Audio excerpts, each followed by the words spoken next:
साडी इक्को धरती इक्को मां सी, विछड़ गए ना कोई गुनाह सी। चंदरी तत्ती चली हवा, अज आ होए साजिद जफ्फी पा, अज आ होए साजिद जफ्फी पा। पंछियां नूं असीं वंड नहीं सकदे, खुद बिन इजाजत लंघ नहीं सकदे। जो मिलिया सबर दा लैंदे खा, अज आ होए शहजाद जफ्फी पा, अज आ होए शहजाद जफ्फी पा। अज बाबे नानक मेहर करिए, सच लहरी नूं भी लहर चढ़ीए। अज बाबे नानक मेहर करिए, सच लहरी नूं भी लहर चढ़ीए। मिल गए सज्जन तक तक राह, आ परवेज तंजू यारा जफ्फी पा, आ परवेज तंजू जफ्फी पा। साडे दिल दरिया कदे ना सुकदे, सांझियां बेरियां दिल तोते टुकदे। ओए टुक्की जान ते की परवाह, आ नासर आ ढिल्लो जफ्फी पा, आ ढिल्लो।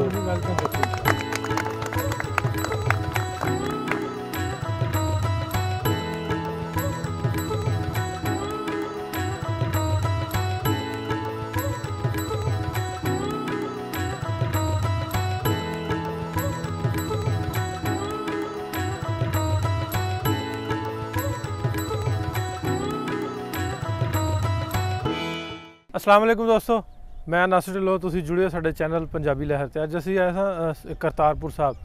सो आउंदे रहिंदे ते चक्कर लगदा रहिंदा। दोस्त साडे उधरों इंडिया तो या इधरों फैमिलीज़ जिहड़ियां ने एक दूजे नूं मिलण वास्ते आउंदियां रहिंदियां ने, क्यों ये जगह जिहड़ी बनी है करतारपुर साहब, ਉਹ ਬਾਬਾ ਜੀ ਨਾਨਕ ਦੀ ਸੋਚ ਉਹ ਥਿਊਰੀ ਤੇ ਬਿਲਕੁਲ ਪਰਫੈਕਟ ਜੇ ਆਪਾਂ ਗੱਲ ਕਰੀਏ ਵੀ ਲੋਕ ਮਿਲਦੇ ਨੇ ਭੇਦਭਾਵ ਬਿਨਾਂ ਕਿਸੇ ਭੇਦਭਾਵ ਤੋਂ।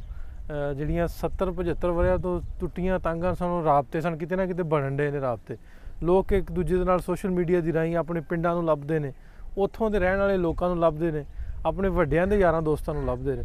ਸੋ ਇਸੇ ਤਰ੍ਹਾਂ ਦੀਆਂ ਹੋਰ ਇੱਥੇ ਦੋਸਤ ਸਾਡੇ ਕੋਲ ਇਕੱਠੇ ਹੋਏ ਨੇ। ਮੈਂ ਇਹਨਾਂ ਨੂੰ ਵੇਖਿਆ कि ये एक दूजे ਨੂੰ मिल रहे ने, कुछ पाकिस्तान तो ने कुछ इंडिया तो ने। आओ इन्हां ਨੂੰ मिलते हैं। वाह जी वाह, बड़ा हारां दा तबादला लहरी साहब होण डिया। ਇਹ ਪਿਆਰ ਹੈ ਜੀ ਲੈਂਦੇ ਚੜ੍ਹਦੇ ਪੰਜਾਬ ਦਾ। ਬੜੀ ਗੱਲ ਹੈ, ਬੜੀ। ਜਿੱਦਾਂ ਮੁਹੱਬਤ ਛੱਡ ਕੇ ਆਏ ਸੀ, ਉਹ ਮੁਹੱਬਤ 75 ਸਾਲਾਂ ਤੋਂ ਫਿਰ ਪਾ ਲਈ। ਅੱਛਾ, ਤੁਸੀਂ ਲਹਿਰੀ ਸਾਹਿਬ ਇਧਰੋਂ ਕਿ ਉਧਰੋਂ? ਅਸੀਂ ਦੋਨਾਂ ਪਾਸੋਂ ਜੀ। ਦੋਵਾਂ ਪਾਸੇ? ਹਾਂਜੀ। ਅੱਛਾ, ਹੁਣ ਤਾਰਫ ਕਰਾ ਦਿਓ ਵੀ ਇੰਡੀਆ ਤੋਂ ਕੌਣ ਕੌਣ ਹੈ। ਇਹ ਆ ਭਾਈ ਸਾਹਿਬ। ਮੈਂ ਦਲਜੀਤ ਸਿੰਘ ਜੀਰਾ, ਪਿਛਲਾ ਪਿੰਡ ਬਗਿਆਣਾ, ਲਾਹੌਰ ਦੇ ਵਿਚਕਾਰ। ਤੇ ਤੁਹਾਡਾ? ਸਾਡਾ ਪਿੰਡ ਸਰੈਜ ਜੀ, ਇਸ ਟਾਈਮ ਜੀਰਾ, ਜ਼ਿਲ੍ਹਾ ਫਿਰੋਜ਼ਪੁਰ।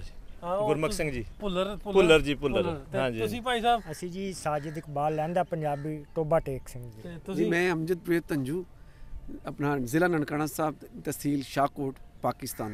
ਇਹ ਰਲਵੇਂ ਮਿਲਵੇਂ ਆ ਖਟਾਣਾ ਸਾਹਿਬ ਨੂੰ ਤੇ ਜਾਣਦੇ ਆ ਜੀ। ਮਿਹਰਬਾਨੀ। ਸ਼ਹਜ਼ਾਦ ਕਾਮਦ ਖਟਾਣਾ ਗੁਜਰ, ਲਾਹੌਰ ਤੋਂ ਜੀ। ਤੇ ਲਹਿਰੀ ਸਾਹਿਬ ਤੁਹਾਡਾ ਕਿਹੜਾ? ਸਾਡਾ ਜੀ ਫਿਰੋਜ਼ਪੁਰ ਜ਼ਿਲ੍ਹਾ ਸੀ, ਜਿਹੜਾ ਕਿ ਅੱਜ ਫਾਜ਼ਿਲਕਾ ਬਣ ਗਿਆ। ਤੇ ਤੁਹਾਡਾ ਭਾਈ ਸਾਹਿਬ? ਜ਼ਿਲ੍ਹਾ ਲਾਹੌਰ, ਸਰਵਰ ਮੁਗਲ ਜੀ, ਲਾਹੌਰ ਤੋਂ। ਤੇ ਤੁਹਾਡਾ? ਜ਼ਿਲ੍ਹਾ ਪਾਕਪਤਨ ਸ਼ਰੀਫ। ਤੁਹਾਡਾ ਭਾਈ ਜਾਨ? ਨਾਮ ਮੇਰਾ ਦਵਿੰਦਰ ਸਿੰਘ ਹੈ ਜੀ, ਤੇ ਪੁਰਾਣਾ ਪਿੰਡ ਮੇਰਾ ਬਗਿਆਣਾ। ਬਗਿਆਣਾ, ਹਾਂਜੀ। ਤੇ ਮੈਂ ਨੂਰਪੁਰ ਜੀਰੇ ਤੋਂ ਜੀ। ਤੇ ਤੁਸੀਂ ਸਾਰੇ ਇੱਧਰ ਦੇ ਦੋਸਤ ਹੋ? ਅਸੀਂ ਪਾਕਿਸਤਾਨ ਦੇ ਜੀ। ਪਿਛਲਾ ਪਿੰਡ ਜਿਹੜਾ ਨਾ ਸਾਡਾ ਉਹ ਹੁਸ਼ਿਆਰਪੁਰ ਸੀ, ਲੇਕਿਨ ਹੁਣ ਅਸੀਂ ਤੇ ਪਾਕਿਸਤਾਨ ਵਸਦੇ ਹਾਂ, ਜ਼ਿਲ੍ਹੇ ਲਾਹੌਰ ਦੇ ਵਿੱਚ। ਅੱਛਾ ਅੱਛਾ। ਲੋ ਜੀ, ਇਕੱਠੇ ਹੋ ਗਏ ਦੋਸਤ ਇੰਡੀਆ ਦੇ ਤੇ ਪਾਕਿਸਤਾਨ ਦੇ। ਲਹਿਰੀ ਸਾਹਿਬ, ਕਿਵੇਂ ਰਾਬਤਾ ਦੀ ਗੱਲ ਪੁੱਛਾਂ ਵੀ ਇਹਨਾਂ ਨਾਲ ਰਾਬਤਾ ਕਿਸ ਤਰ੍ਹਾਂ ਹੋਇਆ? ਢਿੱਲੋਂ ਸਾਹਿਬ ਜੀ ਤਾਂ ਕਰਦਾ ਸਾਰੀ ਗੱਲ ਕਰਾਂ, ਹਾਂ, ਤੇ ਕਰਨੀ ਵੀ ਚਾਹੀਦੀ ਹੈ। ਹਾਂਜੀ। ਜਿਹੜਾ ਛੱਲਾ ਗੀਤ ਸੀ, ਸਾਡੇ ਹਰ ਇੱਕ ਪੰਜਾਬੀ ਨੇ ਸੁਣਿਆ ਕਿ ਆਪਦੇ ਜ਼ੁਬਾਨੋਂ ਗੁਣ ਗਨਾਇਆ ਵੀ ਹੈ। ਪਰ ਸਹੀ ਮਾਇਨਿਆਂ ਦੇ ਵਿੱਚ ਛੱਲੇ ਨੂੰ ਅੱਜ ਤੱਕ ਚੀਚੀ ਦਾ ਗਹਿਣਾ ਹੀ ਸਮਝਿਆ ਗਿਆ ਸੀ। ਪਰ ਛੱਲਾ ਕੌਣ ਸੀ? ਛੱਲਾ ਜੱਲੇ ਮਲਾਹ ਦਾ ਪੁੱਤਰ ਸੀ। ਹਰੀ ਕਾ ਪੱਤਨ ਤੇ ਬੇੜੀ ਠੇਲਿਆ ਕਰਦਾ ਸੀ ਜੱਲਾ। 35 ਸਾਲ ਹੋ ਗਏ ਵਿਆਹ ਨੂੰ, ਕੋਈ ਔਲਾਦ ਨਾ ਹੋਈ। ਥਾਂ ਥਾਂ ਦਰਗਾਹਾਂ ਤੇ ਮੱਥੇ ਰਗੜੇ, ਨਮਾਜ਼ਾਂ ਪੜ੍ਹੀਆਂ, ਪਰ ਅੱਲਾ ਨੇ ਉਹਦੇ ਘਰ ਇੱਕ ਛੋਟਾ ਜਿਹਾ ਫਰਜ਼ੰਦ ਦਿੱਤਾ। ਪਾਣੀ ਦੀਆਂ ਛੱਲਾਂ ਤੋਂ ਉਧਾਰਾ ਨਾਂ ਲੈ ਕੇ ਉਹਦਾ ਛੱਲਾ ਰੱਖਤਾ। ਮੈਂ ਉਹ ਕਿਤਾਬ ਜੱਲੇ ਦਾ ਛੱਲਾ ਲਿਖੀ ਸੀ, ਜੋ ਲਹਿੰਦੇ ਚੜ੍ਹਦੇ ਪੰਜਾਬ ਜਾਂ ਵਰਲਡ ਦੇ ਵਿੱਚ ਬਹੁਤ ਉਹਨੇ ਮੱਲਾਂ ਮਾਰੀਆਂ। ਪਿਆਰ ਦਿੱਤਾ, ਲੋਕਾਂ ਦਾ ਹੀ ਪਿਆਰ ਹੁੰਦਾ, ਲੋਕਾਂ ਨੇ ਪਿਆਰ ਦਿੱਤਾ।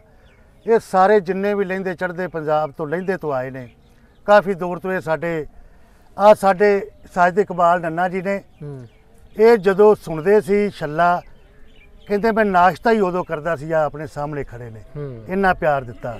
ਇਹ ਅਮਜਦਪ੍ਰੀਤ ਤੰਜੂ ਸਾਹਿਬ ਪ੍ਰੋਫੈਸਰ ਨੇ, ਬੜੇ ਇਹਨਾਂ ਨੇ ਪਿਆਰ ਦਿੱਤਾ ਛੱਲੇ ਨੂੰ।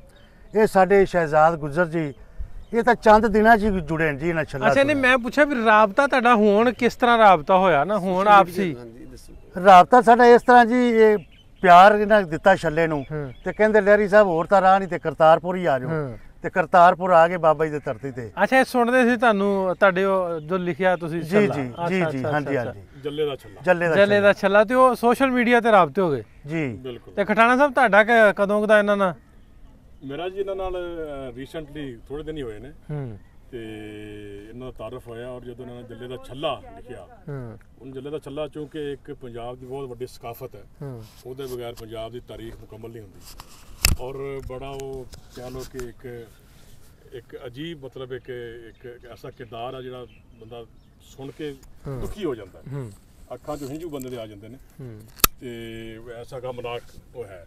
ਤੇ ਉਹ ਜਦੋਂ ਸੁਣਿਆ ਤੇ ਇੰਸਪਾਇਰ ਹੋਏ ਬਹੁਤ ਜ਼ਿਆਦਾ ਕਿ ਇਹ ਬਿੱਟੂ ਜੀ ਦਾ ਬੜਾ ਅਹਿਮ ਕਿਰਦਾਰ ਹੈ ਉਹਦੇ ਲਿਖਣ ਦੇ ਵਿੱਚ। ਤੇ ਫਿਰ ਖੁਆਇਸ਼ ਪੈਦਾ ਹੋਈ ਕਿ ਜਿਹਦੇ ਲਿਖਾਰੀ ਨੇ ਛੱਲੇ ਦੇ, ਉਹਨਾਂ ਨਾਲ ਇੱਕ ਮੁਲਾਕਾਤ ਹੋਣੀ ਚਾਹੀਦੀ। ਹੂੰ ਤੇ ਇਹ ਦਰਬਾਰ ਸਾਹਿਬ ਬਾਬਾ ਗੁਰੂ ਨਾਨਕ ਦੇਵ ਜੀ ਜਿਨ੍ਹਾਂ ਨੇ ਦਿਲਾਂ ਨੂੰ ਜੋੜਿਆ ਹੈ। ਔਰ ਉਸ ਤੋਂ ਬਾਅਦ ਮੈਂ ਸਮਝਦਾ ਕਿ ਸੋਸ਼ਲ ਮੀਡੀਆ ਦੌਰ ਦੇ ਵਿੱਚ ਨਾਸਰ ਢਿੱਲੋਂ ਸਾਹਿਬ ਤੁਹਾਡਾ ਬਹੁਤ ਅਹਿਮ ਕਿਰਦਾਰ ਹੈ, ਔਰ ਯਕੀਨ ਜਾਣੋ ਤੁਹਾਡੇ ਇਸ ਕਿਰਦਾਰ ਤੋਂ ਅਸੀਂ ਬਹੁਤ ਮੁਤਾਸਰ ਹੁੰਦੇ ਹਾਂ ਕਿ ਤੁਸੀਂ ਜੋੜਿਆ ਕੌਮਾਂ ਨੂੰ ਜੋੜਿਆ। ਹੁਣ ਵੀ ਮਾਸ਼ਾ ਤੁਸੀਂ ਵੇਖ ਕੇ ਮਤਲਬ ਇਹ ਸਾਰਾ ਇੱਕ ਉਹ ਬਣਾ ਰਹੇ ਹੋ ਹਾਂਜੀ। ਪੂਰੀ ਇੱਕ ਵੀਡੀਓ, ਸਿਰਫ ਇਸ ਤੋਂ ਕਿ ਤੁਹਾਨੂੰ ਖੁਸ਼ੀ ਹੋ ਰਹੀ ਕਿ ਯਾਰ ਆਪਸ ਦੇ ਵਿੱਚ ਮੁਹੱਬਤ, ਲੋਕ ਮਿਲ ਰਹੇ ਨੇ ਲੋਕ ਆਪਸ ਦੇ ਆ ਰਹੇ ਵਿੱਚ ਨੇ, ਇੱਕ ਲੋਕ ਦੂਜੇ ਮਿਲ ਨਾਲ ਰਹੇ ਨੇ। ਮਿਲ ਰਹੇ ਨੇ। ਠੀਕ ਹੈ, ਇਹ ਚੀਜ਼ ਹਟ ਕੇ ਕਿ ਉਹਦਾ ਮਜ਼ਹਬ ਕੀ ਹੈ ਸਾਡਾ ਮਜ਼ਹਬ ਕੀ ਹੈ, ਲੇਕਿਨ ਇੱਕ ਇਨਸਾਨੀਅਤ ਦਾ ਰਿਸ਼ਤਾ ਹੈ ਹਾਂਜੀ ਜਿਹਨੇ ਸਾਨੂੰ ਜੋੜਿਆ ਹੈ। ਤੇ ਉਹਦੇ ਵਿੱਚ ਢਿੱਲੋਂ ਸਾਹਿਬ ਤੁਹਾਨੂੰ ਮੈਂ ਸਪੈਸ਼ਲ ਸਲਾਮ ਪੇਸ਼ ਕਰਨਾ। ਉਹਦੇ ਵਿੱਚ ਖਟਾਣਾ ਸਾਹਿਬ ਤੁਹਾਡੇ ਮਿਹਰਬਾਨੀ ਸ਼ੁਕਰੀਆ। ਇਹਦੇ ਵਿੱਚ ਇਹ ਨਾ ਵੀ ਜਿੰਨੀ ਦੇਰ ਤੱਕ ਅਸੀਂ ਇੱਕ ਦੂਜੇ ਨੂੰ ਜਾਣਦੇ ਨਹੀਂ ਨਾ ਬਿਲਕੁਲ ਤੇ ਬਿਲਕੁਲ ਉਨੀ ਦੇਰ ਤੱਕ ਵੀ ਅਸੀਂ 70-75 ਵਰਿਆਂ ਤੋਂ ਇੱਕ ਦੂਜੇ ਤੋਂ ਉੱਪਰ ਹੀ ਰਹੇ ਆ ਉਪਰੇ ਵੀ ਰਹੇ ਇੱਕ ਦੂਜੇ ਦੀ ਖਾਹਿਸ਼ ਰਹੀ ਆ ਵੀ ਯਾਰ ਇਹ ਕਿਸ ਤਰ੍ਹਾਂ ਕਿਵੇਂ ਰਹਿੰਦੇ ਕੀ ਹਿਸਾਬ ਕਿਤਾਬ। ਈਵਨ ਕਿ ਉੱਥੋਂ ਦੇ ਹੋਣ ਦੀ ਜਿਹੜੀ ਮੇਰੀ ਅਕਸਰ ਗੱਲ ਹੁੰਦੀ ਰਹਿੰਦੀ ਆ, ਹੁਣ ਤਾਂ ਸੋਸ਼ਲ ਮੀਡੀਆ ਆ ਗਿਆ, ਉਹਨਾਂ ਨੇ ਇਹ ਜਦੋਂ ਆਪਾਂ ਬੋਲੀਦਾ ਸੀ ਨਾ ਕਿ ਪੰਜਾਬੀ ਬੋਲਦੇ ਆ ਹੁੰਦੇ ਯਾਰ ਤੁਸੀਂ ਉਹੋ ਜਿਹੀ ਬੋਲਦੇ, ਮੈਂ ਨਾ ਉਹਨਾਂ ਵੀ ਸਾਡਾ ਮੂੰਹ ਜੀ ਉਹੋ ਜਿਹਾ ਮੂੰਹ ਵੀ ਉਹੀ ਸ਼ਕਲ ਹੈ ਵੀ ਜੀ ਉਹੋ ਜਿਹਾ ਨਾ ਰੰਗ ਰੂਪ ਵੀ ਉਹੀ, ਹਰ ਸ਼ੈ ਉਹੀ। ਸੋ ਉਹ ਪਤਾ ਵੀ ਨਹੀਂ ਸੀ। ਹੁਣ ਜਿਵੇਂ ਸੋਸ਼ਲ ਮੀਡੀਆ ਆਇਆ, ਇੱਕ ਦੂਜੇ ਨੂੰ ਆਪਾਂ ਮਿਲਦੇ ਆ, ਗੱਲਾਂ ਬਾਤਾਂ ਕਰਦੇ ਆ, ਉਹ ਤਾਂ ਪਤਾ ਲੱਗਦਾ ਵੀ ਅਸੀਂ ਤਾਂ ਹੈ ਤੇ ਇੱਕੋ ਖੁਸ਼ੀਆਂ। ਇੱਕੋ ਖੁਸ਼ੀਆਂ। ਤੇ ਤੁਸੀਂ ਭਾਈ ਸਾਹਿਬ ਬਾਬਾ ਜੀ ਦੇ ਦਰ ਤੇ ਆ ਗਏ ਤੇ ਹਾਂਜੀ ਬੜੇ ਧੰਨਵਾਦੀ ਹਾਂ ਲਹਿਰ ਪੰਜਾਬ ਦੀ। ਅੱਛਾ ਜੀ ਤੇ ਲਹਿਰਾਂ ਹੀ ਲਾਉਂਦੀ ਆ ਨਾਲ ਸਾਡੇ ਲਹਿਰੀ ਸਾਹਿਬ ਨੇ। ਤੇ ਜੋ ਪਿਆਰ ਇਧਰੋਂ ਮਿਲਦਾ ਹੈ, ਘੁੰਮ ਲਈ ਦੁਨੀਆ ਤੇ ਘੁੰਮ ਲਈ ਜਹਾਨ ਵੇ, ਉਹ ਤੈਨੂੰ ਕਦੇ ਨਹੀਂ ਮਿਲਣਾ ਜੋ ਪਿਆਰ ਮਿਲਦਾ ਹੀ ਪਾਕਿਸਤਾਨ। ਵਾਹ ਵਾਹ ਜੀ, ਕੀ ਬਾਤ ਕੀ ਬਾਤ। ਇਹ ਮੁੰਡਾ ਵੀ ਸਾਡੇ ਨਾਲ, ਇਹਨਾਂ ਨਾਲ ਵੀ ਥੋੜੀ ਜਿਹੀ ਆਪਾਂ ਗੱਲਬਾਤ ਕਰਦੇ ਹਾਂ। ਵੀਰ ਜੀ ਕੀ ਨਾਂ ਤੁਹਾਡਾ? ਮੇਰਾ ਨਾਮ ਜੀ ਦਵਿੰਦਰ ਸਿੰਘ। ਦਵਿੰਦਰ ਹਾਂਜੀ। ਕਿਵੇਂ? ਮੈਂ ਕਿਹਾ ਅਕਸਰ ਸੁਣਦੇ ਆ ਵੀ ਜਿਹੜੇ ਯੰਗ ਮੁੰਡੇ ਆ ਨਾ ਆਂਦੇ ਵੀ ਉਹ ਡਰਦੇ ਬੜਾ ਵੀ ਪਾਕਿਸਤਾਨ ਚਲ ਗਏ ਵੀਜ਼ਾ ਨਹੀਂ ਲੱਗਣਾ, ਤੂੰ ਹੀ ਨਾ ਆਉਣਾ ਕਿਤੇ ਦਾ। ਐਕਚੁਅਲੀ ਇਹ ਚੀਜ਼ ਹੈ ਆ, ਅਜੇ ਵੀ ਹੈ ਆ ਲੋਕਾਂ ਦੇ ਵਿੱਚ ਜਿੰਨੇ ਜਾਗਰੂਕ ਨਹੀਂ ਹੈਗੇ ਜਿਹੜੇ ਹਨ। ਪਰ ਜਿਹੜਾ ਸਾਡਾ ਬਿਜ਼ਨਸ ਆ ਉਹ ਇਮੀਗ੍ਰੇਸ਼ਨ ਦਾ ਹੀ ਆ। ਮੈਂ ਇਹੀ ਕੰਮ ਕਰਦਾ ਕਾਫੀ ਟਾਈਮ ਤੋਂ, ਪਰ ਸਾਨੂੰ ਇਹ ਚੀਜ਼ ਦੀ ਨੌਲੇਜ ਹੈਗੀ ਆ। ਇਹ ਮੇਰੇ ਚਾਚਾ ਜੀ ਆ ਤੇ ਇਹਨਾਂ ਨੇ ਮੇਰੇ ਕੋਲ ਗੱਲ ਕੀਤੀ ਕਿ ਅਸੀਂ ਜਾ ਰਹੇ ਹਾਂ ਕਰਤਾਰਪੁਰ ਸਾਹਿਬ। ਤੇ ਅੱਛਾ, ਇਮੀਗ੍ਰੇਸ਼ਨ ਦਾ ਪਹਿਲਾ ਸਵਾਲ ਹੀ ਹੈ ਹਾਂਜੀ ਵੀ ਇਹਦਾ ਕੋ ਇਫੈਕਟ ਪੈਂਦਾ, ਕੋ ਅਸਰਅੰਦਾਜ਼ ਹੁੰਦਾ ਵੀ ਤੁਸੀਂ ਪਾਕਿਸਤਾਨ ਚਲੇ ਗਏ? ਨਹੀਂ ਬਿਲਕੁਲ ਨਹੀਂ। ਮੈਂ ਤੁਹਾਨੂੰ ਸਭ ਤੋਂ ਵੱਡਾ ਵਹਿਮ ਦੂਰ ਕਰ ਦਿੰਦਾ ਕਿ ਇਹ ਜਿਹੜੀ ਫਾਹ ਫਲਾਈ ਹੋਈ ਆ ਕਿ ਪਾਕਿਸਤਾਨ ਚੱਲ ਜਾਓ, ਮੋਹਰ ਲੱਗ ਗਈ, ਤੁਸੀਂ ਕਿਤੇ ਨਹੀਂ ਜਾ ਸਕਦੇ। ਤੁਸੀਂ ਇਹ ਦੇਖੋ ਕਿ ਪਾਕਿਸਤਾਨੀ ਕਿਹੜੇ ਦੇਸ਼ 'ਚ ਨਹੀਂ ਬੈਠੇ, ਹਰੇਕ ਮੁਲਕ 'ਚ ਗਏ ਨਾ। ਜੇ ਪਾਕਿਸਤਾਨ ਨਹੀਂ ਜਾ ਸਕਦੇ ਆ ਤਾਂ ਦੂਜਿਆਂ ਨੂੰ ਕੀ ਆ? ਠੀਕ ਹੈ। ਸੋ ਇਸ ਚੀਜ਼ ਦੀ ਕੋਈ ਵੀ ਹੈ ਨਹੀਂ ਗੀ, ਕੋਈ ਇਹੋ ਜਿਹੀ ਕੋਈ ਪ੍ਰੋਬਲਮ ਨਹੀਂ ਗੀ। ਬਾਕੀ ਆਓ, ਇਹ ਸਿਰਫ ਇੱਕ ਵਹਿਮ ਫੈਲਾਇਆ ਗਿਆ ਸੀਗਾ ਕਿ ਜਿਹੜੀ ਆਉਣ ਵਾਲੀ ਪੀੜ੍ਹੀ ਆ ਇਹ ਆਪਸ ਦੇ ਵਿੱਚ ਬੌਂਡ ਨਾ ਹੋ ਸਕੇ। ਠੀਕ ਹੈ, ਕਿਉਂਕਿ ਜਿਹੜਾ ਪੁਰਾਣਾ ਸਾਡੇ ਵੱਡੇ ਵਡੇਰਿਆਂ ਨੂੰ ਤੋੜਤਾ, ਇਹਨਾਂ ਨੂੰ ਇਹ ਡਰ ਸੀਗਾ ਕਿ ਜਿਹੜੀ ਆਉਣ ਵਾਲੀ ਪੀੜ੍ਹੀ ਉਹ ਨਾ ਹੁਣ ਇੱਕ ਹੋ ਜੇ। ਪਰ ਇਹਨਾਂ ਕਿ ਮਹਾਰਾਜ ਦੀ ਕਿਰਪਾ ਹੋਈ ਆ ਤੇ ਅੱਜ ਦਰਸ਼ਨ ਕਰਨ ਦੇ ਮੇਲੇ ਮਿਲੇ ਆ। ਤੇ ਬਾਕੀ ਬਹੁਤ ਸਕੂਨ ਮਿਲਿਆ ਜਦੋਂ ਇੱਥੇ ਐਂਟਰ ਹੋ ਰਹੇ ਨਾ, ਰਾਵੀ ਟੱਪੇ ਆ ਤੇ ਇਹੋ ਜਿਹਾ ਅਹਿਸਾਸ ਜਾਂ ਤਾਂ ਹੁੰਦਾ ਵਾ ਆਪਾਂ ਨੂੰ ਦਰਬਾਰ ਸਾਹਿਬ ਅੰਮ੍ਰਿਤਸਰ ਜਾਇਆ ਤੇ ਜਾਂ ਇੱਥੇ ਆਇਆ ਹੋਇਆ। ਵਾਹ, ਬਹੁਤ ਬਹੁਤ ਤੁਹਾਡਾ ਧੰਨਵਾਦ। ਅੱਛਾ, ਇਸ ਤੋਂ ਪਹਿਲਾਂ ਰਾਬਤਾ ਹੈਗਾ ਸੀ ਇੱਧਰ ਕਿਸੇ ਨਾਲ ਮੁੰਡਿਆਂ ਨਾਲ? ਨਹੀਂ ਹੁਣ ਯਾਰ ਲਾਹੌਰ ਦੇ ਯਾਰ ਬਣ ਗਏ ਆਪਾਂ ਨੂੰ ਮਿਲੇ ਆ ਤੇ ਜਰੂਰ ਬਿਲਕੁਲ ਆਪਾਂ ਵਾਹਿਗੁਰੂ ਦੀ ਕਿਰਪਾ ਨਾਲ ਇਹਨਾਂ ਨਾਲ। ਭਾਈ ਸਾਹਿਬ ਕਿਵੇਂ ਲੱਗਾ ਤੁਹਾਨੂੰ ਮਿਲ ਕੇ ਇਹਨਾਂ ਨਾਲ? ਕਿਸ ਤਰ੍ਹਾਂ ਇਹਨਾਂ 'ਚ ਕੋ ਆਪਣੀ ਤੁਹਾਡੀ ਉਮਰ ਦੇ ਸਾਡੀ ਉਮਰ ਦੇ ਮੁੰਡੇ ਕੋਈ ਫਰਕ ਲੱਗਦਾ ਇਹਨਾਂ 'ਚ? ਜੀ ਬਿਲਕੁਲ ਫਰਕ ਤੇ ਇਸ ਤਰ੍ਹਾਂ ਲੱਗਦਾ ਕਿ ਮੈਂ ਉਹਨੇ ਵਡੇਰਿਆਂ ਦੀ ਗੱਲ ਕੋਟ ਕਰਾਂਗਾ ਕਿ ਜੇ ਕਹਿੰਦੇ ਸੀ ਜਿਹੜਾ ਢਿੱਲੋਂ ਸਾਹਿਬ ਦਾ ਇੱਕ ਜਿਹੜਾ ਨਾ ਆਮ ਹੋ ਗਿਆ ਕਿ ਜੇ ਸ਼ਕਲਾਂ ਸਾਡੀਆਂ ਇੱਕੋ ਜੀਆਂ ਤੇ ਬੋਲੀ ਪਿੱਛੇ ਕੀ ਰਹਿ ਗਈ। ਤੇ ਰਹੀ ਗੱਲ ਹੁਣੇ ਕੋਈ ਮੈਕਸਿਮਮ 2-3 ਘੰਟੇ ਦੀ ਸਾਡੀ ਮੀਟਿੰਗ ਸੀ, ਅੰਦਰ ਵੀ ਮਿਲੇ ਬੜੇ ਸਿੱਖ ਯਾਤਰੀ ਸਾਡੇ, ਤੇ ਜਿਸ ਅਸੀਂ ਗ੍ਰੈਟੀਟਿਊਡ ਨੂੰ ਇਸ ਵਾਸਤੇ ਬੋਲਦੇ ਹਾਂ ਕਿ ਇਹ ਅਸੀਂ ਗ੍ਰੈਟੀਟਿਊਡ ਸ਼ੋਅ ਕਰੀਦਾ ਹੁੰਦਾ ਹਮੇਸ਼ਾ ਆਪਣੇ ਕਿਸੇ ਵੱਡੇ ਵਾਸਤੇ, ਜਾਂ ਕੋਈ ਪ੍ਰਾਹੁਣੇ ਆਏ ਹੋਣ ਨਾ, ਬੜੇ ਖਾਸ ਰਿਸ਼ਤੇਦਾਰ ਆਏ ਹੋਣ, ਤੇ ਉੱਥੇ ਬੰਦਾ ਐਵੇਂ ਝੁਕ ਕੇ ਮਿਲਦਾ ਬੜੇ ਤਮੀਜ਼ ਨਾਲ, ਬੜੇ ਤਰੀਕੇ ਨਾਲ। ਤੇ ਜਿਸ ਤਰ੍ਹਾਂ ਪਹਿਲੀ ਮੁਲਾਕਾਤ ਦੇ ਵਿੱਚ WhatsApp ਨੰਬਰ ਦੀ ਗੱਲ ਹੋਣੀ ਸ਼ੁਰੂ ਹੋ ਗਈ, ਤੇ ਉਸ ਤੋਂ ਬਾਅਦ ਬਿੱਟੂ ਭਾਈ ਦੀ ਤੇ ਵੈਸੇ ਮੁਹੱਬਤਾਂ ਜਿਹੜੀਆਂ YouTube ਤੇ ਜਿਹੜੀਆਂ ਲੋਕਾਂ ਨੇ ਦੇਖੀਆਂ, ਸਾਡੇ ਜਿਹੜੇ ਲੋਕਾਂ ਦੇ ਇੱਕ ਦੂਸਰੇ ਦੇ ਵਿੱਚ ਜਿਹੜੇ ਜਜ਼ਬਾਤ ਹੁਣ ਹੋ ਗਏ ਨਾ ਸਿੱਧੇ, ਇਹ ਬਹੁਤ ਮਿਹਰਬਾਨੀ ਆ। ਉਹ ਬਾਬਾ ਜੀ ਦੇ ਨਾਮ ਦਾ ਕੋਟਾ ਲੱਗ ਗਿਆ, ਜਾਂ ਇਹਨਾਂ ਹਕੂਮਤਾਂ ਨੇ ਕੋਈ ਸੋਚਿਆ ਸਾਡੇ ਵਾਸਤੇ। ਅੱਛਾ, ਹਜੇ ਵੀ ਅਗਰ ਕੋਈ ਘੱਟ ਸੋਚ ਰਿਹਾ ਵਾ ਤੇ ਉਹ ਉਹੀ ਆ ਜਿਹੜੇ ਸ਼ਰਪਸੰਦ ਅਨਾਸਰ। ਤੇ ਜਿਸ ਤਰ੍ਹਾਂ ਢਿੱਲੋਂ ਸਾਹਿਬ ਕੰਮ ਕਰ ਰਹੇ ਨੇ, ਇਹ ਸਾਨੂੰ ਜਗ੍ਹਾ ਤੋਂ ਕੋਈ ਇਹਦੇ 'ਚ ਰਿਕਾਰਡਡ ਨਹੀਂ ਹੁੰਦਾ, ਕੋਈ ਇਹ ਨਹੀਂ ਕਿਹਾ ਕਿ ਲਾਜ਼ਮੀ ਇਹ ਗੱਲ ਕਹਿਣੀ ਹੈ। ਅਸੀਂ ਆਪਣੇ ਅੰਦਰ ਦੀ ਗੱਲ ਕਹਿ ਰਹੇ ਹਾਂ, ਇਹ ਅਸੀਂ ਔਨ ਰਿਕਾਰਡ ਇਹ ਗੱਲ ਕਰ ਰਹੇ ਹਾਂ ਕਿ ਅਸੀਂ ਉੱਧਰ ਦੇ ਲੋਕ, ਅਸੀਂ ਇਹ ਨਹੀਂ ਕਹਿੰਦੇ ਕਿ ਇਕੱਲੇ ਸਿੱਖ ਯਾਤਰੀ ਹੋਣ ਜਾਂ ਕਿਸੇ ਹੋਰ ਮਜ਼ਹਬ ਨਾ ਹੋਣ, ਲੇਕਿਨ ਗੱਲ ਇਹ ਹੈ ਕਿ ਜਿਹੜਾ ਅੱਡ ਪੈ ਕੇ ਬੈਠੇ ਨਾ, ਅਸੀਂ ਕਹਿੰਦੇ ਉਹ ਅੱਡ ਮੁਕਾ ਕੇ ਤੇ ਹੁਣ ਅਸੀਂ ਜਿਹੜਾ ਨਾ ਇੱਕ ਜੇ ਹੋਈਏ, ਜਿਹਨੂੰ ਅਸੀਂ ਇਕੱਠ ਬੋਲਦੇ ਹਾਂ। ਅਸੀਂ ਜਿਸ ਟਾਈਮ ਆਪਣੇ ਸਿੱਖਾਂ ਯਾਤਰੀ ਭਾਈਆਂ ਨੂੰ ਮਿਲਦੇ ਹਾਂ, ਇਹੋ ਜਿਹੀ ਅਕੀਦਤ ਦੇ ਨਾਲ ਹੀ ਅਸੀਂ ਬਾਕੀ ਭਾਈਆਂ ਨੂੰ ਮਿਲਦੇ ਹਾਂ, ਚਾਹੇ ਕੋਈ ਵੀ ਮਜ਼ਹਬ ਹੋਵੇ। ਅਸੀਂ ਸਾਰੇ ਇੱਕ ਦੂਜੇ ਦੇ ਨਾਲ ਭੈਣ ਭਰਾ ਵਾਲੇ ਤਲਕ ਦੇ ਨਾਲ, ਹਮਸਾਏਗਿਰੀ ਦੇ ਤਲਕ ਦੇ ਨਾਲ ਰਹਿੰਦੇ ਹਾਂ। ਇਸ ਵਾਸਤੇ ਮੈਂ ਆਪਣੀ ਇਹ ਚੀਜ਼ ਨੂੰ ਬਾਰ-ਬਾਰ ਤੁਹਾਡੇ ਸਾਹਮਣੇ ਰੱਖਾਂਗਾ ਕਿ ਅਸੀਂ ਕਿਸੇ ਇੱਕ ਕਮਿਊਨਿਟੀ ਵਾਸਤੇ ਪਿਆਰ ਨਹੀਂ ਕਰਾਉਂਦੇ, ਅਸੀਂ ਪਾਕਿਸਤਾਨੀ ਸਭ ਵਾਸਤੇ ਸਾਂਝੇ ਹਾਂ। ਉਹ ਜਿਹੜਾ ਸਾਨੂੰ ਜਿਸ ਚਾਹ ਨਾਲ ਦੇਖੇਗਾ, ਅਸੀਂ ਇਨਸ਼ਾਅੱਲਾ ਉਹਨੂੰ ਉਸ ਤੋਂ ਵੱਧ ਕੇ ਕਰਕੇ ਦੇਖੇ। ਅੱਛਾ, ਉਤਲੀ ਨਜ਼ਰ ਨਾਲ ਵੀਰ ਜੀ, ਉਤਲੀ ਨਜ਼ਰ ਨਾਲ ਜਦੋਂ ਵੇਖਦੇ ਆ ਨਾ ਪਾਕਿਸਤਾਨ ਜਾਣਾ ਜਾਂ ਪਾਕਿਸਤਾਨ ਚੱਲੇ ਆ, ਉਹ ਹੋਰ ਤਰ੍ਹਾਂ ਦੀ ਹੁੰਦੀ ਆ। ਮਤਲਬ ਵੀ ਉਹ ਥੋੜਾ ਜਿਹਾ ਸਾਨੂੰ ਲੱਗਦਾ ਵੀ, ਸਾਨੂੰ ਮਹਿਸੂਸ ਹੀ ਹੁੰਦਾ ਵੀ ਪਾਕਿਸਤਾਨ ਚੱਲੇ ਆ, ਉਹ ਕਿਤੇ ਨਾ ਕਿਤੇ ਲੋਕਾਂ ਦੇ ਜ਼ਿਹਨ ਦੇ ਵਿੱਚ ਜਿਹੜਾ ਮੀਡੀਆ ਨੇ ਪਾਇਆ ਗਿਆ। ਇੱਧਰ ਆ ਕੇ ਤੁਹਾਡੇ ਰਾਹੀਂ ਆਪਣੇ ਹਾਣ ਦੀ ਉਮਰ ਦੇ ਉਹਨਾਂ ਤੱਕ ਮੈਸੇਜ ਵੀ ਇਦਾਂ ਦੀ ਕੋਈ ਗੱਲ ਲੱਗਦੀ ਹੈ? ਦੇਖੋ ਜੀ, ਮੈਂ ਤੁਹਾਨੂੰ ਹੁਣੇ ਦੱਸ ਕੇ ਹਟਿਆ ਕਿ ਜਦੋਂ ਮੈਂ ਇਹਨਾਂ ਨਾਲ ਮਿਲਿਆ ਨਾ, ਤੇ ਮੈਨੂੰ 1% ਵੀ ਮਹਿਸੂਸ ਨਹੀਂ ਹੋਇਆ ਕਿ ਮੈਂ ਉੱਪਰੇ ਬੰਦੇ ਨਾਲ ਮਿਲ ਰਿਹਾ। ਜਿਵੇਂ ਮੇਰੇ ਦੋਸਤ ਮਿੱਤਰ ਪਿੰਡ ਮੇਰੇ ਮਿਲਦੇ ਆ, ਜਾਂ ਕਿਸੇ ਨੂੰ ਵੀ ਕੋਈ ਬਾਹਰੋਂ ਯਾਰ ਦੇ ਮਿੱਤਰ ਆਉਂਦਾ, ਬਿਲਕੁਲ ਆਪਣਾਪਨ ਲੱਗਾ। ਕੋਈ ਉਹੋ ਜਿਹੀ ਗੱਲ ਵੀ ਹੈ ਨਹੀਂ ਗੀ, ਕਿਉਂਕਿ ਦੇਖੋ ਜੀ, ਜੇ ਮੈਂ ਇੱਥੋਂ ਕੋਈ ਲਹੂ ਕੱਢਾਂ ਜਾਂ ਇਹਨਾਂ ਤੇ ਕੱਢਾਂ ਤੇ ਸੇਮ ਹੀ ਨਿਕਲਣਾ, ਇੱਕੋ ਜਿਹਾ। ਠੀਕ ਹੈ, ਤੇ ਕੋਈ ਵੀ ਮਾਂ ਦੀ ਕੁੱਖੋਂ ਕੋਈ ਇਹੋ ਜਿਹਾ ਨਹੀਂ ਜੰਮਦਾ ਕਿ ਜਿਹੜਾ ਕਿਸੇ ਨਫ਼ਰਤ ਫੈਲਾਵੇ। ਇਹ ਜਿਹੜੀ ਫੈਲਾਈ ਹੁੰਦੀ ਆ, ਇਹ ਦੇਖੋ ਜੀ ਸੋਸ਼ਲ ਮੀਡੀਆ ਦੀ ਤੇ ਜਾਂ ਹਕੂਮਤਾਂ ਦੀ ਤੁਸੀਂ ਕਹਿ ਲਓ ਹਨ। ਬਾਕੀ ਇੰਨਾ ਕਿ ਸਾਡਾ ਪਿਆਰ ਬਹੁਤ ਆ, ਜਦੋਂ ਮਿਲੇ ਆ ਤੇ ਵਾਹਿਗੁਰੂ ਦੀ ਕਿਰਪਾ ਨਾਲ ਇਦਾਂ ਹੀ ਬਣਾਈ ਰੱਖੇ, ਔਰ ਇਨਸ਼ਾਅੱਲਾ ਰਹੇਗਾ ਪਿਆਰ। ਹੁਣ ਇਹ ਰਾਬਤੇ ਜਿਹੜੇ ਕਨੈਕਸ਼ਨ ਬਣ ਗਿਆ, ਇਹ ਮੈਨੂੰ ਵਧਣਾ ਹੀ ਆ। ਬਿਲਕੁਲ ਜੀ, ਇੱਕ ਦੂਜੇ ਨਾਲ ਇਹਨਾਂ ਦੇ ਦੋਸਤਾਂ ਵੀ ਆਖਣਾ ਵੀ ਉਹਦਾ ਨੰਬਰ ਦੇ ਯਾਰ, ਤੁਹਾਡੇ ਵੀ ਆਖਣਾ। ਬਿਲਕੁਲ, ਇਹ ਵਧੇਗਾ ਜੀ। ਹਾਂ, ਇਹ ਵਧੇਗਾ। ਦੇਖੋ, ਪਾਣੀ ਅਸੀਂ ਲਾਵਾਂਗੇ, ਪਾਣੀ ਇਹ ਲਾਉਣਗੇ ਰਿਸ਼ਤੇ ਨੂੰ। ਤੇ ਬਿਲਕੁਲ ਜੀ। ਤਾਂਜੂ ਸਾਹਿਬ, ਪ੍ਰੋਫੈਸਰ ਸਾਹਿਬ, ਤੁਸੀਂ ਵੀ ਜ਼ਰੂਰ 1 ਮਿੰਟ ਦੀ ਕੋਈ ਗੱਲ ਕੋਟ ਕਰੋ ਵੀ ਤੁਹਾਨੂੰ ਤੁਹਾਡਾ ਐਕਸਪੀਰੀਅੰਸ ਕਿਸ ਤਰ੍ਹਾਂ ਦਾ ਰਿਹਾ, ਦੋਸਤਾਂ ਨੂੰ ਮਿਲ ਕੇ ਜਿਹੜੇ ਉਧਰੋਂ ਆਏ ਆ, ਇਧਰੋਂ ਜਦੋਂ ਤੁਸੀਂ ਇਕੱਠੇ ਹੋਏ ਹੋ, ਲਹਿਰੀ ਸਾਹਿਬ ਆਏ ਆ, ਕਿਸ ਤਰ੍ਹਾਂ ਰਿਹਾ? ਕੋਈ ਨਹੀਂ। ਹਾਂਜੀ, ਇਹ ਬਿੱਟੂ ਲਹਿਰੀ ਜੀ ਇਹਨਾਂ ਪੰਜਾਬੀ ਇੱਕ ਜੱਲੇ ਦਾ ਛੱਲਾ ਫੋਕ ਦਾਸਤਾਨ ਲਿਖੀ। ਉਹ ਅਸੀਂ ਦਾਸਤਾਨ ਜਿਹੜੀ ਆ ਉਹ ਸੋਸ਼ਲ ਮੀਡੀਆ ਰਾਹੀਂ ਅਸੀਂ ਉਹ ਗੀਤ ਸੁਣੇ ਤੇ ਸਾਨੂੰ ਬਹੁਤ ਵਧੀਆ ਲੱਗਾ। ਸਾਨੂੰ ਆਪਣੇ ਪੰਜਾਬ ਦਾ ਉੱਚ ਖੂਬਸੂਰਤ ਕਲਚਰ, ਤਹਿਜ਼ੀਬ, ਰੰਗ ਔਰ ਅੰਗ ਨਜ਼ਰ ਆਇਆ ਤੇ ਅਸੀਂ ਉਹ ਸੋਸ਼ਲ ਮੀਡੀਆ ਰਾਹੀਂ ਇਹਨਾਂ ਨੂੰ ਐਪਰੀਸ਼ੀਏਟ ਕੀਤਾ।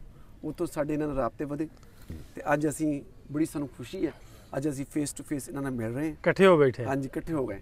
ਤੇ ਬਾਕੀ ਦੂਸਰੇ ਦੋਸਤ ਵੀ ਇੱਥੇ ਨਾਲ ਉਹਨਾਂ ਦੇ ਆਏ ਹੋਏ ਨੇ ਤੇ ਇਹ ਬੜਾ ਵਧੀਆ ਲੱਗਦਾ ਕਿ ਅੱਜ ਉਹ 47 ਦਾ ਜਿਹੜਾ ਉਹ ਦੁੱਖ ਨੇ ਤਾਂ ਕਿਸੇ ਹੱਦ ਤੱਕ ਮਿਲ ਮਿਲਾਪ ਨਾਲ ਉਹ ਘੱਟ ਹੋ ਰਹੇ ਨੇ। ਤੇ ਸਭ ਤੋਂ ਵਧੀਆ ਜਿਹੜੀ ਗੱਲ ਮੈਂ ਐਪਰੀਸ਼ੀਏਟ ਕਰਾਂਗਾ ਆਪਣੀ ਢਿੱਲੋਂ ਜੀ ਨੂੰ ਇਸ ਹਵਾਲੇ ਨਾਲ ਕਿ ਇਸ ਮਿਲਾਪ 'ਚ ਉਹਨਾਂ ਦਾ ਬੜਾ ਕਿਰਦਾਰ ਆ ਕਿ ਜਿਸ ਤਰ੍ਹਾਂ ਤਾਰੀਖ 'ਚ ਹੋਰ ਬਹੁਤ ਸਾਰੇ ਲੋਕ ਅਮਰ ਹੋ ਗਏ ਨੇ ਤੇ ਮੈਂ ਨਾਸਰ ਢਿੱਲੋਂ ਜੀ ਨੂੰ ਐਪਰੀਸ਼ੀਏਟ ਕਰਦਾ, ਟ੍ਰਿਬਿਊਟ ਕਰਦਾ ਕਿ ਉਹ ਵੀ ਇਸ ਤਾਰੀਖ ਦੇ ਉਹਨਾਂ ਉਰਾਕ 'ਚ ਇੱਕ ਅਮਰ ਸ਼ਖਸੀਅਤ ਬਣ ਗਏ ਨੇ ਕਿ ਇਹਨਾਂ ਨੇ ਐਸੇ ਦੋਸਤਾਂ ਨੂੰ ਮਿਲਾਇਆ। ਇਹ ਜੀ ਅਸੀਂ ਜ਼ਰੂਰ ਆਪਣੀ ਛੋਟੀ ਕੋਸ਼ਿਸ਼ ਜਿਹੜੀ ਉਹ ਕਰੀ ਰੱਖੀ ਦੀ ਹੈ ਤੇ ਕਰੀ ਰੱਖਾਂਗੇ। ਉਹਦੇ ਵਿੱਚ ਵੇਖੋ, ਜੋ ਅਸੀਂ ਸੁਣਦੇ ਆਏ ਸਨ, ਇਹ ਜਿਹੜੀਆਂ ਗੱਲਾਂ ਅਸੀਂ ਕਰਦੇ ਆ ਕਿ ਮੈਨੂੰ ਲੱਗਦਾ ਵੀ ਆਪਣੇ ਸਾਡੇ ਹੱਡਾਂ ਨਾਲ ਜੁੜੀਆਂ ਨਾ। ਅਸੀਂ ਆਪਣੇ ਵੱਡਿਆਂ ਕੋਲ ਸੁਣਿਆ ਸਾਰਾ ਕੁਝ ਵੀ, ਕਿਵੇਂ ਕੀ ਹਿਸਾਬ ਕਿਤਾਬ ਸੀ, ਕਿਵੇਂ ਆਪਾਂ ਇਕੱਠੇ ਰਹਿੰਦੇ, ਮਿਲਦੇ, ਵਰਤਦੇ।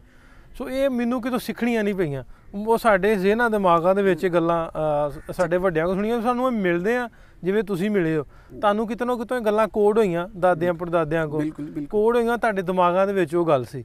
ਤੇ ਉਹ ਹੁਣ ਜਦੋਂ ਉਹ ਗੱਲਾਂ ਨੂੰ ਖੁਰੇਦਣ ਦੀ ਜਦੋਂ ਕੋਸ਼ਿਸ਼ ਕਰਦੇ ਹੋ ਤਾਂ ਸਾਨੂੰ ਵਿੱਚੋਂ ਪਿਆਰ ਹੀ ਲੱਭਦਾ, ਨਫ਼ਰਤ ਲੱਭਦੀ। ਮੇਰੇ ਵੱਡੇ ਜੀ, ਮੇਰੇ ਵਾਲਿਦ ਸਾਹਿਬ ਦਾਦਾ ਜੀ, ਉਹ ਅੰਮ੍ਰਿਤਸਰ ਸੁਲਤਾਨਵਿੰਡ ਤੋਂ ਮਾਈਗ੍ਰੇਟ ਕਰਕੇ ਆਏ ਤੇ ਮੇਰੇ ਵਾਲਿਦ ਸਾਹਿਬ ਆਖਰੀ ਉਮਰ ਤੱਕ ਵੀ ਉਹ ਯਾਦ ਕਰਦੇ ਰਹੇ ਕਿ ਮੇਰਾ ਪਿੰਡ, ਮੇਰਾ ਉਹ ਇਲਾਕਾ, ਉਹ ਖੂਹ, ਉਹ ਪਾਣੀ, ਉਹ ਯਾਦ ਕਰਦੇ ਕਰਦੇ ਦੁਨੀਆ 'ਚ ਚਲੇ ਗਏ। ਤੇ ਅੰਦਾਜ਼ਾ ਲਓ ਕਿ ਕਿੰਨਾ ਪਿਆਰ, ਔਰ ਉਹੀ ਪਿਆਰ ਜਿਹੜਾ ਸਾਨੂੰ ਉਹਨਾਂ ਮੁੰਤਕਿਲ ਕੀਤਾ ਕਿ ਆਪਣੀ ਧਰਤੀ ਨਾਲ, ਪੰਜਾਬ ਨਾਲ, ਆਪਣੇ ਲੋਕਾਂ ਨਾਲ ਪਿਆਰ ਜਿਹੜਾ ਉਹਨੂੰ ਵੰਡੋ, ਉਹਦਾ ਪ੍ਰਚਾਰ ਕਰੋ, ਪਿਆਰ ਮੁਹੱਬਤ ਵੰਡ ਕੇ ਤੇ ਲੋਕਾਂ ਨੂੰ ਵਾਪਸ ਜੋੜੋ। ਤੁਹਾਡੇ ਕਿਹੜੇ ਬਹੁਤੇ ਦੋਸਤ ਬਣੇ ਜੀ? ਸਾਡੇ ਬਿੱਟੂ ਲਹਿਰੀ ਸਨ ਜੀ ਸਾਡੇ। ਹਾਂ ਅਰਸਾ 2-3 ਸਾਲ ਤੋਂ ਮੇਰੇ ਨਾਲ ਇਹਨਾਂ ਦਾ ਵਾਸਤਾ ਰਿਹਾ ਜੀ। ਜਦੋਂ ਜੱਲੇ ਦਾ ਛੱਲਾ ਹੀ ਨਾ ਗਾਇਆ ਨਾ ਤੇ ਮੈਂ ਸਵੇਰ ਨਾਸ਼ਤਾ ਹੀ ਇਸ ਚੀਜ਼ ਦਾ ਹੀ ਕਰਨਾ ਪਹਿਲੇ ਸੁਣਨਾ ਹਾਂ ਜੱਲੇ ਦਾ ਛੱਲਾ ਤੋਂ ਬਾਅਦ ਫਿਰ ਖਾਣਾ ਸ਼ਾਨਾ ਖਾਣਾ ਸਾਂ। ਤੇ ਇੱਕ ਦੋ ਦਫਾ ਪਹਿਲੇ ਤਸ਼ਰੀਫ ਲਿਆ ਚੁੱਕੇ ਨੇ ਗੁਰਦੁਆਰੇ, ਲੇਕਿਨ ਮੈਂ ਉਦੋਂ ਬਿਮਾਰ ਸਾਂ, ਨਹੀਂ ਸਾਂ ਪਹੁੰਚ ਸਕਿਆ। ਹੁਣ ਹੀ ਬੜੀ ਟੈਨਸ਼ਨ ਹੈ ਪਿੱਛੇ, ਲੇਕਿਨ ਮੈਂ ਕਿਹਾ ਸੀ, ਵਾਅਦਾ ਕੀਤਾ ਕਿ ਮੈਂ ਤੁਹਾਡਾ ਜ਼ਰੂਰ ਆਦ ਕਰਨਾ, ਦਰਸ਼ਨ ਕਰਾਂਗਾ, ਜ਼ਰੂਰ ਆਵਾਂਗਾ। ਬਾਬਾ ਜੀ ਦੀ ਮਿਹਰਬਾਨੀ ਨਜ਼ਰ ਹੋਈ ਤੇ ਮੈਂ ਜ਼ਰੂਰ ਮਿਲਾਂਗਾ। ਇਹ ਬਿੱਟੂ ਵੀਰ ਦਾ ਪਿਆਰ ਹੈ ਜਿਹੜਾ ਸਾਨੂੰ ਇੱਥੇ। ਚਲੋ ਜੀ, ਪਿਆਰ ਜਿਹੜਾ ਨਾ ਇਹ ਆਪਾਂ ਬਣਾਈ ਵੀ ਰੱਖਣਾ ਵਾ। ਇਸੇ ਤਰ੍ਹਾਂ ਹੀ ਆਉਣ ਵਾਲੇ ਟਾਈਮ ਦੇ ਵਿੱਚ ਇਹਨਾਂ ਦੇ ਰਾਬਤੇ, ਜਿਵੇਂ ਤੁਸੀਂ 10-12 ਲੋਕ ਜੇ, ਇਹ 15-20 ਜਾਂ 100 ਦੇ ਹੋਣ 'ਚ ਟਾਈਮ ਨਹੀਂ ਲੱਗਣਾ। ਤੁਸੀਂ 10-20 ਨੂੰ ਜਾ ਕੇ ਦੱਸਣਾ, 10-20 ਨੇ ਇਹਨਾਂ ਨੂੰ ਦੱਸਣਾ, ਉਹਨਾਂ ਨੇ ਅੱਗੇ ਦੱਸਣਾ। ਸਾਰਾ ਦਿਨ ਹੀ ਉੱਥੇ ਮੈਂ ਆਪਣੇ ਛੋਟੇ ਬੱਚਿਆਂ ਦਾ ਨਾਂ ਰੱਖਿਆ ਬਿੱਟੂ ਲਹਿਰੀਆ, ਇਹਨਾਂ ਨੂੰ ਪਤਾ ਵੀ ਹੈ ਜੀ। ਉਹਨੂੰ ਮੈਂ ਆਖਣਾ ਬਿੱਟੂ ਲਹਿਰੀਆ ਇੱਧਰ ਅੱਧਾ ਹੋਣਾ ਹੁੰਦਾ। ਪਿੰਡ 'ਚ ਬੜਿਆਂ ਬੱਚਿਆਂ ਦਾ ਨਾਮ ਹੈ ਬਿੱਟੂ ਲਹਿਰੀਆ। ਵਾਹ ਜੀ ਵਾਹ, ਕੀ ਬਾਤ। ਇਸੇ ਤਰ੍ਹਾਂ ਜੀ ਇਹ ਜ਼ਰੂਰ ਜੋ ਇੱਥੋਂ ਪਾ ਕੇ ਚੱਲੇ ਜੇ ਸਾਰਿਆਂ ਨੂੰ ਦੱਸਿਓ, ਤਾਂ ਕਿ ਹੋਰ ਲੋਕਾਂ ਤੱਕ ਵੀ ਇਹ ਪਿਆਰ ਮੁਹੱਬਤ ਜਿਹੜਾ ਪਹੁੰਚੀ। ਸੋ ਕੋਸ਼ਿਸ਼ ਕਰਦੇ ਰਹੀਦਾ ਤੇ ਕਰਦੇ ਰਵਾਂਗੇ ਵੀ ਇਸ ਤਰ੍ਹਾਂ ਜਿਸ ਤਰ੍ਹਾਂ ਕਰਤਾਰਪੁਰ ਸਾਹਿਬ ਆਏ, ਆਪਾਂ ਦੂਜੀਆਂ ਥਾਵਾਂ 'ਤੇ ਜਾਂਦੇ ਜਾਂ ਇੰਡੀਆ ਤੋਂ ਜਿਹੜੇ ਦੋਸਤ ਆਉਂਦੇ, ਨਨਕਾਣਾ ਸਾਹਿਬ ਆਉਂਦੇ ਨੇ, ਵੈਸੇ ਵੀਜ਼ਾ ਲੈ ਕੇ ਆਉਂਦੇ ਨੇ, ਉਹਨਾਂ ਦੀ ਗੱਲਬਾਤ ਜਿਹੜੀ ਹੈ, ਜੋ ਉਹਨਾਂ ਨੇ ਇੱਥੇ ਆ ਕੇ ਪਾਇਆ, ਫੇਸ ਕੀਤਾ, ਜੋ ਉਹਨਾਂ ਨਾਲ ਇੱਥੇ ਉਹਨਾਂ ਨੇ ਜੋ ਪਿਆਰ ਮੁਹੱਬਤ ਜਾਂ ਨਨਕਾਣਾ ਸਾਹਿਬ ਦੀ ਜਾਂ ਕਰਤਾਰਪੁਰ ਸਾਹਿਬ ਦੀ ਗੱਲ ਕਰੀਏ, ਉਹ ਵੀਡੀਓਜ਼ ਦੀ ਰਾਹੀਂ ਤੁਹਾਡੇ ਤੱਕ ਰੱਖਦੇ ਰਹੀਦਾ ਤੇ ਰੱਖਦੇ ਰਵਾਂਗੇ। ਸੋ ਅਗਲੇ ਪ੍ਰੋਗਰਾਮ ਤੱਕ ਲਈ ਇਜਾਜ਼ਤ ਦਿਓ, ਮਿਲਾਂਗੇ ਫਿਰ, ਰੱਬ ਰਾਖਾ।